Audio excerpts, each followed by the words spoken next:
السلام علیکم ورحمۃ اللہ وبرکاتہ۔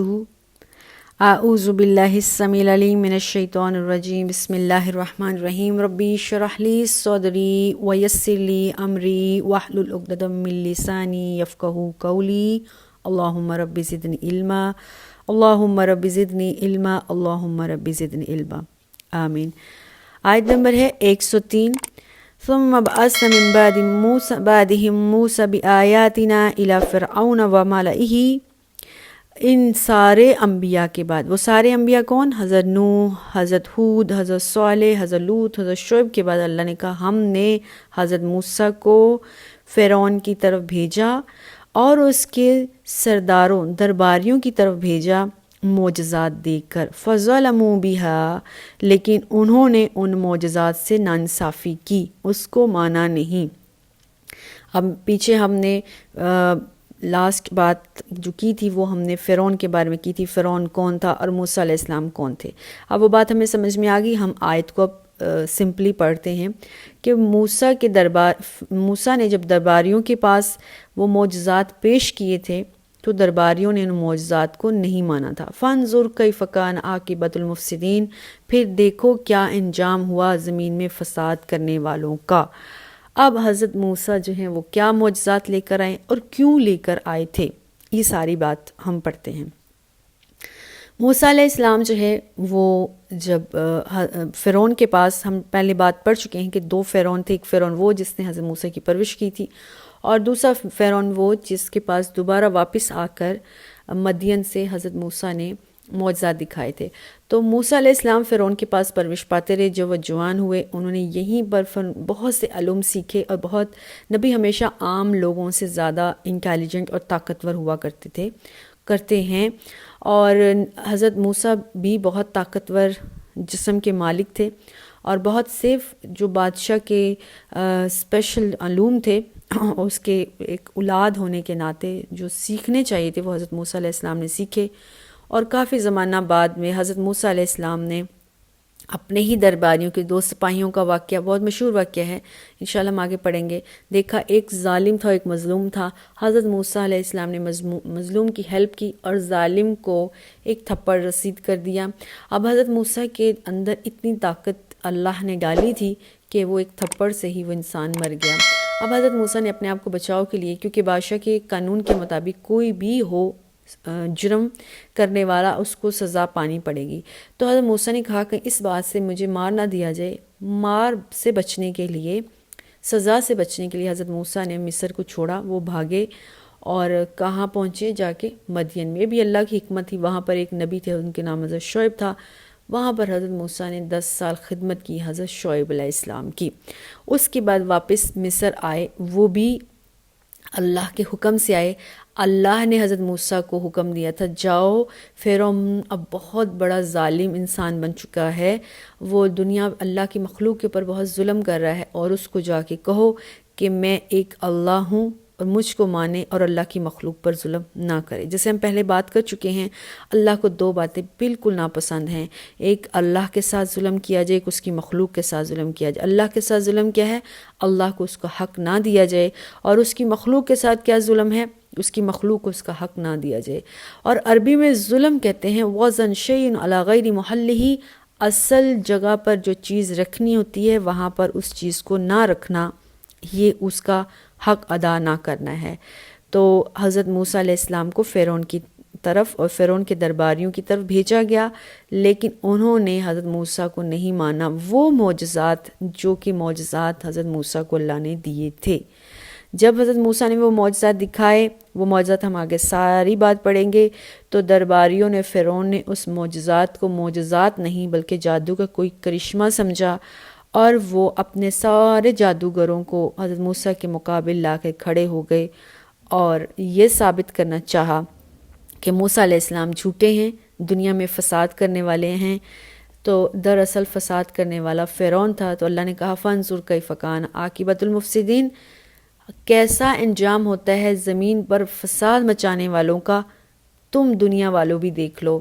اور انہوں نے بھی دیکھ لیا فساد انہوں نے کیا کیا تھا اور فساد کا انجام کیا ہوا تھا، انشاءاللہ وہ اگلی آیات میں آتا جائے گا۔ وقال موسیٰ یا فرعون انی رسول من رب العالمین، اب موسیٰ علیہ السلام نے فرعون کے دربار میں جا کر کہا تھا، اے فرعون انی رسول من رب العالمین، میں رسول ہوں، بنا کر پیغامبر بنا کر میسنجر بنا کر بھیجا گیا ہوں مگر رب کی طرف سے، اور جو رب تمام جہانوں کا رب ہے۔ یہ ایک بہت بڑا تماچا تھا فرعون کی طرف کہ جو اپنے آپ کو رب مان رہا تھا اور وہ رب عالمین کا مان رہا تھا، اس کو پہلی دفعہ یہ احساس ہوا کہ میرے علاوہ بھی کوئی اور ہے جو کہ رب ہے، اور وہ ایک جگہ کا نہیں بلکہ تمام کائنات کا رب ہے۔ اگلی آیت ہے 104، اَقِیکُن عَلیٰ ان اقول اللہ الا الحق، مجھے کیا ہو گیا ہے، میں وہ بات کیوں نہیں کہوں گا جو سچ ہے۔ حضرت موسیٰ نے کہا، تم لوگ آگے درباریوں نے کہا، فرعون نے کہا، تم جھوٹے ہو، تم ابھی تک یہ بات سمجھ نہیں پائے ہو کہ فرعون جو ہے اب تک خدا ہے اور فرعون سب کو پال رہا ہے، دے رہا ہے، تو تم اس سے کیسے انکار کر سکتے فرعون کی خدائی سے؟ تو حضرت موسیٰ نے کہا، میں کیسے جھٹلا سکتا ہوں اس بات کو جو اللہ نے مجھے کہی جو سچ ہے۔ اَقِیکُن عَلیٰ ان اقول علی اللہ الا الحق، میں تو وہی بات کہوں گا جو سچ ہے۔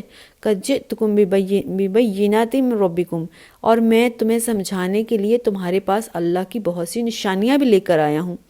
فَأَرْسِلْ مَعِیَ بَنِی إِسْرَائِیلَ، چنانچہ ایسا کرو میرے ساتھ بنی اسرائیل کو بھیج دو، بنی اسرائیل پر ظلم نہ کرو، بنی اسرائیل کو آزاد کر دو، وہ میرے ساتھ چلے۔ یہ آیت تھوڑی سی سمجھنے والی ہے، بہت دھیان سے سمجھنی پڑے گی۔ حضرت موسیٰ علیہ السلام نے یہ بات کیوں کہی، فَأَرْسِلْ مَعِیَ بَنِی إِسْرَائِیلَ، بنی اسرائیل کو میرے ساتھ دے دو۔ سوچنے والی بات یہ ہے کہ فرعون جو اس زمانے میں ایک عرصے سے بادشاہ تھا اور اس کے وہاں پہ رہنے والے سارے فرعون کے انڈر رہنے والی اس کی مخلوق تھی، یا اس کے جو کہہ سکتے ہیں بادشاہ کے ساری رعایا تھی، اور موسیٰ جو ہے وہ کافی سالوں بعد کہیں سے آ جاتے ہیں، ایک شخص آ جاتا ہے اور وہ یہ کہتا ہے کہ یہ جو مصر میں رہنے والے بنی اسرائیلی ہیں یہ مجھے دے دو، ان پر ظلم نہ کرو، ان کو آزاد کر دو، میں ان کو اپنے ساتھ چھڑا کر تم سے لے جانے والا ہوں۔ تو کوئی بھی بادشاہ اس طرح ان کو آزاد نہیں کرے گا۔ لیکن موسیٰ کے اندر یہ ہمت علیہ السلام کے اندر کہاں سے آئی، یہ جرت کیسے آئی کہ وہ اتنی عظیم الشان سلطنت کے جابر اور متکبر قسم کے بادشاہ کے سامنے نڈر ہو کر ایک تو اسلام کی دعوت دے رہے ہیں اور دوسرا بنی اسرائیل کی آزادی کا مطالبہ کر رہے ہیں، جبکہ حالات ایسے ہیں کہ بنی اسرائیل جو ہے، حضرت موسیٰ خود جو ہے وہ مصر میں ایک آدمی کو قتل کر کے وہاں سے بھاگے ہوئے تھے۔ اب موسیٰ کو یہ بھی خطرہ ہو سکتا تھا کہ یہ فرعونی مجھے کہیں میرے پرانے جرم کی وجہ سے قتل نہ کر دے، اس کے باوجود ان میں یہ جرت کہاں سے؟ یہ جرت ایمان کی جرت تھی، یہ جرت اللہ کے حکم کی جرت تھی۔ اتنے بڑے جابر و متکبر بادشاہ کے سامنے نڈر ہو کر انہوں نے دین کی دعوت دی اور بنی اسرائیل کی آزادی کا مطالبہ کیا۔ اب سوال یہ ہے کہ کیا بنی اسرائیل وہاں پر قیدی تھے جو حضرت موسیٰ جو ہے ان کو بنی اسرائیل کو فرعون سے آزاد کروانے آئے تھے؟ جی ہاں، بنی اسرائیل جو ہے مصر میں فرعون کے پاس قیدی کیسے ہوئے؟ تھوڑا سا ہمیں پیچھے کی طرف جانا پڑے گا۔ تو ہم نے ابھی تک جو ہے نوح علیہ السلام، پھر عاد علیہ السلام، اور اس کے بعد عاد کی قوم عاد، اور پھر قوم سمود کا تذکرہ پڑھا۔ قوم سمود کی طرف اگر ہم پیچھے جاتے ہیں، یہ آیت نمبر ابھی ہم دیکھ لیتے ہیں۔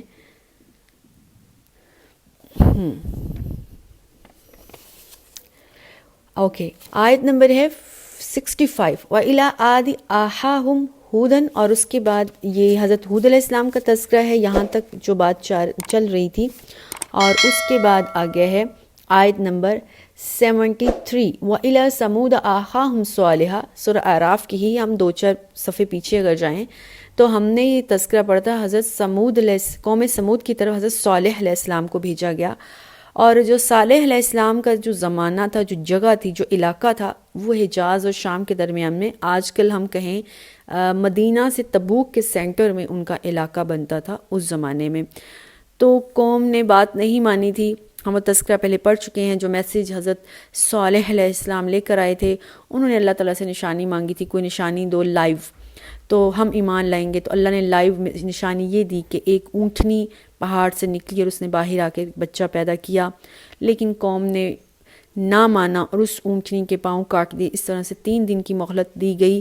حضرت صالح علیہ السلام نے اللہ کی طرف ان کو بتایا کہ 3 دن کی مہلت ہے، پھر تم پر عذاب آ جائے گا. اس کے بعد ان کا عذاب آ گیا. اور عذاب کے بعد جو لوگ بچ گئے تھے، جو لوگ اس وقت ایمان لے آئے تھے اللہ پر اور اللہ کے رسول پر، تو ان کو اللہ سبحانہ و تعالیٰ نے کہا تھا کہ وہ علاقہ چھوڑ دیں. یہ اللہ کی ہمیشہ یہ ایک طریقہ کار رہا ہے کہ جو لوگ ایمان لے آتے تھے اللہ سبحانہ و تعالیٰ ان کو بچانے کے لیے، ان کو اس عذاب سے بچانے کے لیے وہ جگہ چھوڑ کر کسی اور جگہ شفٹ ہونے کا حکم دیا کرتے تھے.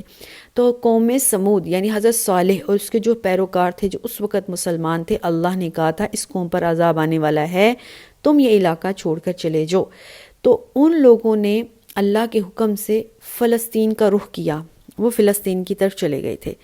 گویا کہ انبیاء اکرام میں سے سب سے پہلے نبی حضرت صالح، جن کی قوم کا نام قوم سمود ہے، یہ پہلی قوم تھی جو فلسطین کی طرف گئی. اس کے بعد بہت سے انبیاء فلسطین کی طرف آئے اللہ کا پیغام لے کر.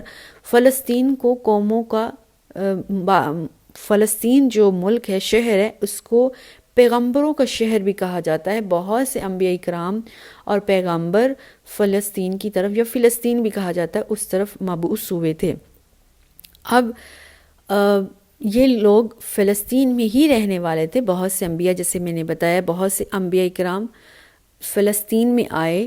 تو یہ فلسطین سے مصر میں کیسے پہنچے، یہ سورہ یوسف میں ہم انشاءاللہ تفصیل سے پڑھیں گے، لیکن ابھی میں تھوڑا سا بتا سکتی ہوں کہ جب حضرت یوسف علیہ السلام کو ان کے بھائیوں نے کنویں میں پھینکا تھا اور وہاں سے تجارتی قافلہ نکال کر ان کو مصر شہر کی طرف لے گیا اور وہاں پہ حضرت یوسف علیہ السلام کو بیچا گیا اور وہ آہستہ آہستہ بادشاہ کے گھر پہنچ گئے علیہ السلام.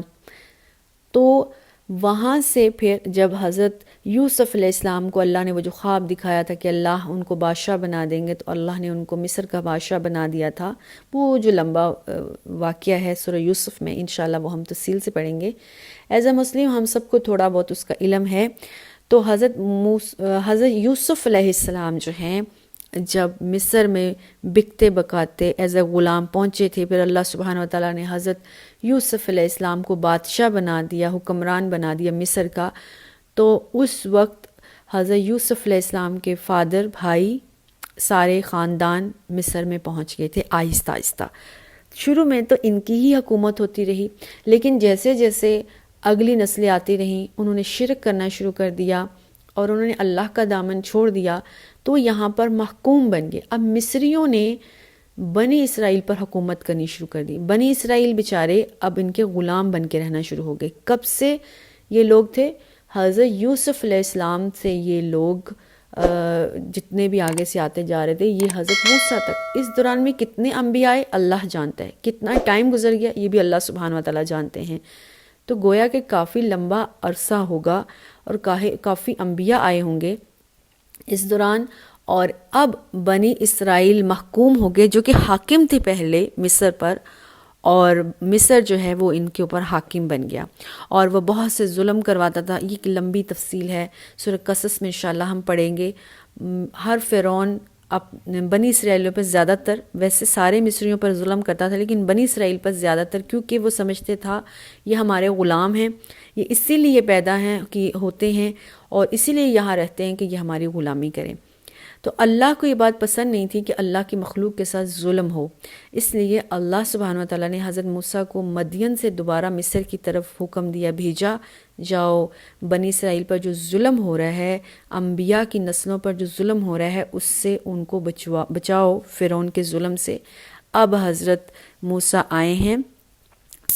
میرا خیال ہے کہ یہ بات سمجھ میں آ گئی ہوگی کہ بنی اسرائیل کیوں محکوم تھے، کیوں انڈر تھے فرعون کے، اور اب ان کو واپس کہاں جانا تھا؟ واپس ان کو فلسطین ہی دوبارہ جانا تھا، اپنے انبیاء کے شہر میں. تو حضرت موسیٰ جو ہیں ان کو چھڑوانے آئے ہیں، یہ کہنے آئے ہیں یا تو ان کے اوپر ظلم چھوڑ دو، اور اگر ظلم نہیں چھوڑنا ہے فَارْسِلْ مَعِیَ بَنِی إِسْرَائِیلَ، آیت نمبر 105 جو ہم پڑھ رہے ہیں، میرے ساتھ بنی اسرائیل کو روانہ کر دو، چھوڑ دو، اور اپنے ظلم ان کے اوپر نہ کرو۔ آیت نمبر ہے 106، قَالَ إِن كُنتَ جِئْتَ بِآيَاتٍ فَأْتِ بِهَا إِن كُنتَ مِنَ الصَّادِقِينَ۔ اب فرعون کے سامنے اتنی جرت کے ساتھ جو حضرت موسیٰ نے ساری بات کی ہے، تو اس جرت کے لیے اللہ سے پہلے ہی حضرت موسیٰ پریپریشن کر کے آئے تھے، دعائیں کر کے آئے تھے، اور وہ انشاءاللہ ہم سورہ قصص میں پڑھیں گے، سورہ طٰہٰ میں بھی تفصیلی وہ بات ہے۔ اس سے ہمارے لیے سبق یہ ہے، اس آیت کو بتانے سے پہلے میں وہ بات کر لوں کہ جب بھی ہمیں کسی بڑے چیلنج کا سامنا کرنا پڑے تو ہمیں بھی وہی طریقہ اختیار کرنا چاہیے جو حضرت موسیٰ علیہ السلام نے کیا۔ حضرت موسیٰ نے اللہ سے کہا، اللہ میری زبان میں لکنت ہے، اسکیٹر ہے، مجھے میرے ساتھ کسی ساتھی کو بھیج دیں، اور میرے لیے سب سے بہترین ساتھی ہے حضرت ہارون۔ حضرت ہارون علیہ السلام بھی نبی تھے، تو اللہ نے حضرت ہارون کو حضرت موسیٰ کے ساتھ ساتھی بنا دیا، یعنی سیم علاقے میں سیم جگہ پہ تبلیغ کے لیے ایک جگہ اکٹھا کر دیا۔ اور دوسری دعا حضرت موسیٰ نے کی تھی، اللہ ربی اشرح لی صدری، میری زبان میں اسکیٹر ہے، میں بات کرتے کرتے اٹک جاتا ہوں، اور اب میں بات کر رہا ہوں بہت امپورٹنٹ، تو راستے میں اٹک جاؤں تو لوگ میرا مذاق اڑائیں گے، وہ میری بات سمجھ ہی نہیں پائیں گے، تو یفقہوا قولی، اے اللہ میں وہ جو بات کروں وہ میری بات کو سمجھ لے۔ یہ ساری دعائیں اللہ سبحانہ وتعالیٰ نے سن لی، قبول کی، اور حضرت موسیٰ جب ان کے دربار میں گئے، انہوں نے ساری بات کی، تو فرعون کے اوپر ایک روبر دبدبہ آ گیا حضرت موسیٰ علیہ السلام کا، بجائے یہ کہ وہ ان کو مجروم سمجھتے، ان کو سزا دیتے یا ان کو قتل کرتے، ان فرعون کے اوپر حضرت موسیٰ اور حضرت ہارون کا دبدبہ اور روب آ گیا، کیونکہ وہ پہلے سے اللہ سے دعائیں کر کے گئے تھے۔ تو ہمیں بھی جب کسی چیلنج کا سامنا ہے تو ہمیں بھی حضرت موسیٰ والا راستہ اختیار کرنا ہے، اللہ سے دعائیں کر کے جانا ہے۔ اب جب اس ساری بات فرعون کے دربار میں ہو گئی تو فرعون نے آگے سے جواب دیا ہے 106 نمبر آیت میں، قَالَ إِن كُنتَ جِئْتَ بِآيَاتٍ، فرعون نے کہا اگر تو سچا ہے نا واقعی جو تو بات کر رہا ہے، بِآيَاتٍ فَأْتِ بِهَا إِن كُنتَ مِنَ الصَّادِقِينَ، جا پھر کوئی معجزہ لا، کچھ چیلنج دکھا۔ اچھا، یہ معجزہ چیلنج فرعون نے کیوں کہا؟ اس زمانے میں جب بھی کسی نے بات منوانی ہوتی تھی اپنی، تو اپنی طاقت کا معجزہ دکھاتے تھے یا اپنے علم کا معجزہ دکھاتے تھے، کوئی نہ کوئی ایسا چیز کر کے دکھاتے تھے جس سے پتہ چلتا تھا کہ یہ شخص واقعتاً طاقتور ہے اور یہ اس قابل ہے کہ ہم اس کی بات کو سنیں اور مانیں۔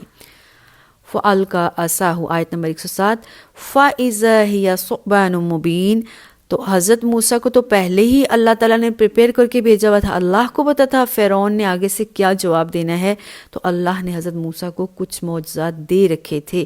ان معجزات میں سب سے پہلا اور بڑا معجزہ کیا تھا کہ حضرت موسیٰ علیہ السلام کے پاس ایک لاٹھی ہوا کرتے تھے جن کو ہمیشہ وہ رکھا کرتے تھے اپنے پاس، اور ان کو ٹیک بھی لگایا کرتے تھے، اس کو چلتے ہوئے بھی یوز کرتے تھے۔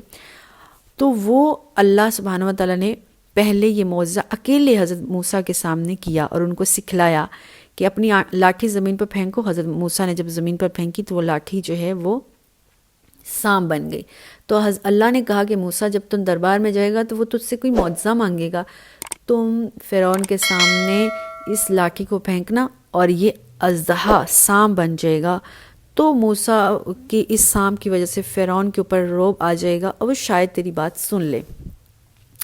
فَأَلْقَىٰ عَصَاهُ فَإِذَا ثُعْبَانٌ مُّبِينٌ، چنانچہ حضرت موسیٰ نے اللہ کے کہنے کے مطابق اس عصا کو، اپنی لاٹھی کو زمین پر پھینکا، فوراً اسی وقت۔